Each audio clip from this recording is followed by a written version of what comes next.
What is going on, Ball and Glove loving Brewer fans? This is Tyler. Welcome to the Friday edition of our YouTube episode. Today we are going to go over Free Agent Friday. So, what better excuse today than to talk about the now available on the free agent market, Eric Thames. So his club option was declined by the Nationals. He made a whole whopping $3 million this year. I know many Brewer fans were upset when we let him go.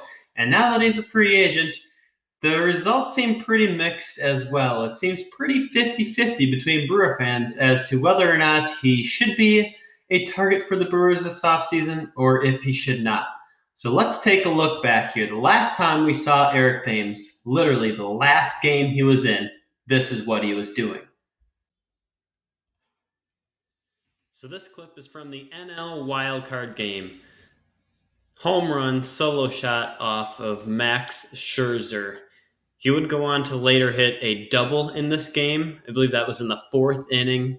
He wouldn't score on that, obviously. Don't mean to bring up painful memories of the wild card game, but he did hit a home run in his last game as a Brewer.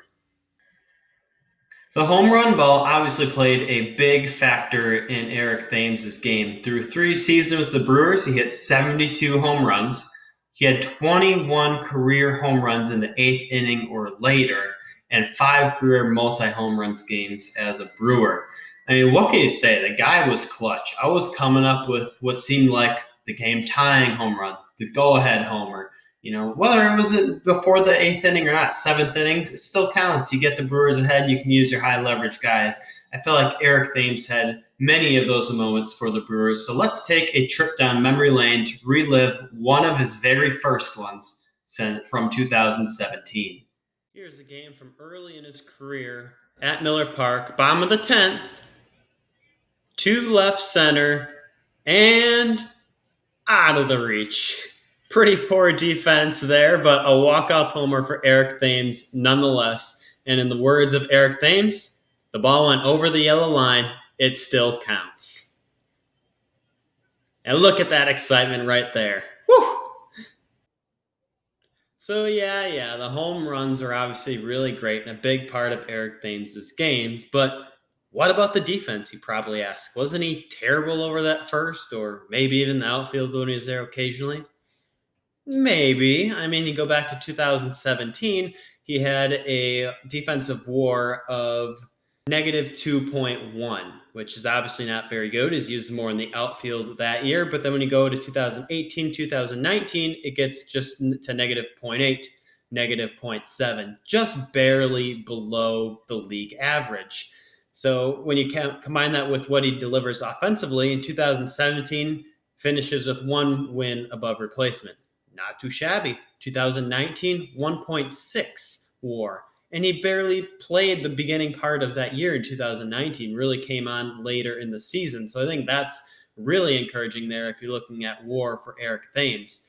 And when you combine this against, we're just going to call it the competition, or who's currently at first base for the Brewers, and Dan Vogelbach, well, didn't play much defense. So you can't really compare that, especially when he was with the Mariners. He was primarily DH.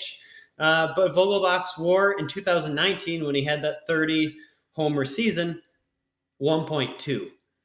And who knows if the DH is going to be around next year or not. And Thames already posted that 1.6, like I said, with just slightly below defensive WAR there. So I'm giving the advantage here to Eric Thames. And if you really, really need a deciding factor, you have to take in consideration that Eric Thames gives literally the best post-game speeches ever. Let's take a look back at some of his best. What is it about September and this team that you guys put your best together as the season's coming to an end? I feel like September separates the men from the boys, and it's like sometimes we all need to check out, and other teams say, no, we're going to keep going till we hit. So that's what we're doing. I've been seeing the stadium to them. This is postseason stuff like this. We're thankful for that. Let's go. Sold out crowd all week long, 2.9 million people attending.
I don't know about you guys, but I have certainly missed the fat guy in a little coat type mantra of Eric Thames walking out there in a Brewers uniform, and just his high pitched voice just makes it even funnier. So he is an option for the Brewers now. Could sign for relatively cheap. Like I said, he signed for $3 million last year. It was terrible this year with the Nationals, so I would expect about the same contract there if David Stearns and the Brewers elect to go there. But pay attention for more to come on that. We will be talking about free agents all off season here, and of course, as the signings happen. So make sure you are following me on Twitter at Tyler Kurth or the podcast at Trilogy_pod, or subscribing to our podcast on Spotify, Apple, Google, wherever you find podcasts. You can find us. If you like the YouTube content, make sure you hit subscribe. It would mean a lot.